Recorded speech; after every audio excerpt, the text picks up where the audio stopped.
Welcome to episode 4 of Things You May Not Know About in FC25. We're going over some secret features, tips and tricks that you can use to squeeze whatever is left out of FC25. If you're a hardcore player, you might know everything I'm talking about today, but there is a chance that you might learn something new today as well, so I hope this video helps you out. If you enjoy the video, please leave a like for me and make sure you subscribe to get more FC25 tips and tricks. I'm sure a lot of career mode people know about this one, but if you play the game, you should update the squads. A couple times a month, EA does issue squad updates, and you can see here with SoFIFA that they do 3 or 4 each month. These squad updates are important to apply into your game because they add players, they also remove players, and they also update player stats. So players can get better over the course of a season. They can get higher potentials, higher overalls, and increases to their attributes. It's very easy to download the latest squad updates. Just go to the settings and then go to edit teams. Go to download updates. If there's a new squad update that you need to apply, it will come up with this prompt. You just click yes. You can also download them through the career mode. So when you start a new career, you'll get this prompt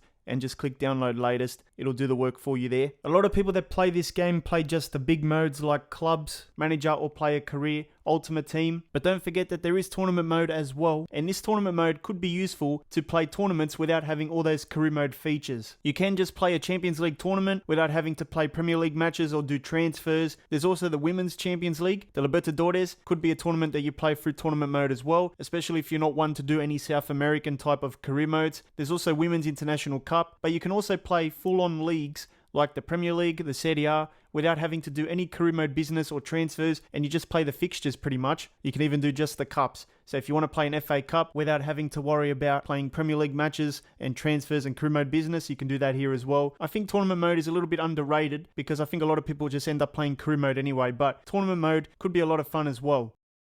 There's a few things in this section of the game that you need to know about. The first one is online settings. If you go to online settings and go to privacy, you can check your privacy settings. So I usually untick all of these because I don't want EA to get my data. Things like usage sharing and playtime data can be sent to EA if you have this enabled. If you care about your privacy, you might want to go here and untick these things. If you would like to change the language of your game, you just have to go to settings, go to game settings, and on the tile flick the R stick. You can see that you can change the language of the game. You can do English and any of the other available ones that are in the game at the moment. So that's not commentary, that's for the menus and everything else, all the text in the game. If you want to transfer players to different clubs for any reason, just go to club transfers, pick the club you want, and then start transferring the players out. You can transfer them to the free agents or any other club available in the game. If you want to edit international teams, you can do that. Just go to edit teams, go to national squads. You can choose from the national teams that are available in the game, and then you can bring players into the national team if you want to. Let's say we want to bring Chiesa in, we can do that swap right there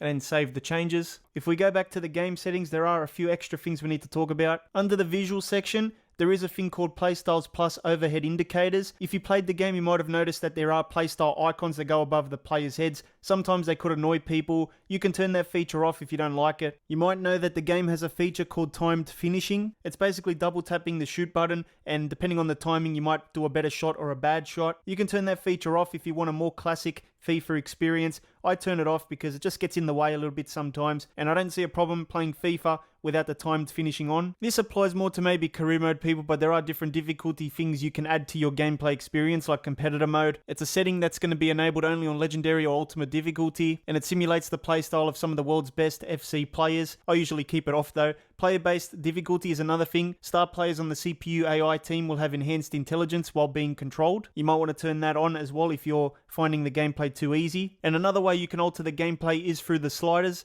It's all there. You can go higher or lower, and there are sliders online that you can find and apply to your game. There are different assists in the game as well. You might not know about these, but there are assisted headers. You can choose to have a more manual experience, so you can turn that off. Even shooting has different assistance levels. You can turn it to manual, but you can also have precision or assisted. There's even auto shots where players will take automatic shots in situations where the player has a short reaction time in the 6-yard box. Passing has a lot of different assists as well that you can turn on or off. So it just depends. If you want a more manual experience, you can choose to have these off, or if you want a more assisted experience, you can turn them all on. Even defending has a lot of different things as well that you can take a look at. There's even player switching. I do recommend taking a look at all of these things here, like the dribbling one, even the goalkeeper one. If you're someone that's not good at skill moves in the game, or you don't know how many skill moves are actually in the game, you can go to the settings and then go to skill moves. The game actually tells you how to perform each skill move, so you can take a look at that and start practicing in the practice arena There's even juggling tricks as well. It's the same thing for celebrations. If you click on that, it tells you how to do all the different running celebrations, the finishing ones, and the ones you have to unlock as well.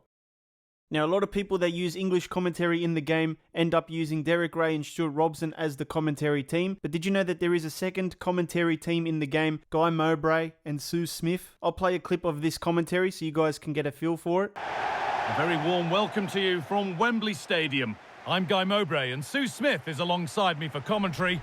And we've got the first silverware of the season up for grabs with the Community Shield. It's Manchester United versus Manchester City. Yeah, the final game before the start of the season. It's an opportunity to win silverware, so I'd expect a real entertaining, competitive match. Hopefully we'll see some of the fringe players get some minutes here too. A warm welcome, everyone. We're live here today at the Etihad Stadium. My name's Guy Mowbray. I'm joined by Sue Smith in the commentary position, and it's all about the Premier League here. It's Manchester City, and they take on Ipswich Town. Well, it wasn't the ideal start to the campaign. What a chance! And there it is! 1-0 already! Well, we can have another look at this. It's a brilliant strike. He makes great contact with the ball, and the goalkeeper just watches it fly past him. If you're not a fan of the hypermotion overlays that come up during breaks in gameplay, you can turn that off. If you don't like the tactical suggestions notification that comes up while you play, you can turn that off in the visual settings as well. When you do a power shot in the game, the camera can zoom in, but if you don't like that feature, you can turn that off in the camera settings. So whenever you do a power shot from now on, the camera won't zoom in. In terms of camera angles, a lot of people just select from the presets here, but you can customize them a little bit further as well by going to the custom camera settings. It's left on default, but you can go to custom and you can change the height and the zoom of the camera, even the far side focus, ball tracking speed as well, penalty area zoom, pro camera zoom. There's so much stuff here, and this is something I don't even touch. I just leave it on default, but maybe there's some better camera settings out there if we actually took the time to just mess around with these settings. This year, EA brought back the full match intro where you can see the 20-second pre-game hype package, plus the walkouts, the shaking of the hands, and the lineups. But there are settings for this as well, so you can choose to leave that always on, so you'll always see the full match intro come up, which means you'll get the pre-match cinematic plus the full match intro. If you turn it off, you'll never see that 3-minute full match introduction anymore. And then there's opt-in as well, so this is the best of both worlds. You'll always see the 20 seconds pre-match cinematic, but you can choose to watch the full match intro as well by holding the square button down, I believe. I usually leave this on opt-in because you get the best of both worlds. Thank you to the Vapex FC channel members, Chris, Callum, Wing, Duffy Boy, and Christian. If you want your name featured here at the end of each video, check out the link in the description and join the club. If you did enjoy the video, please leave a like for me and make sure you subscribe to get more FC videos.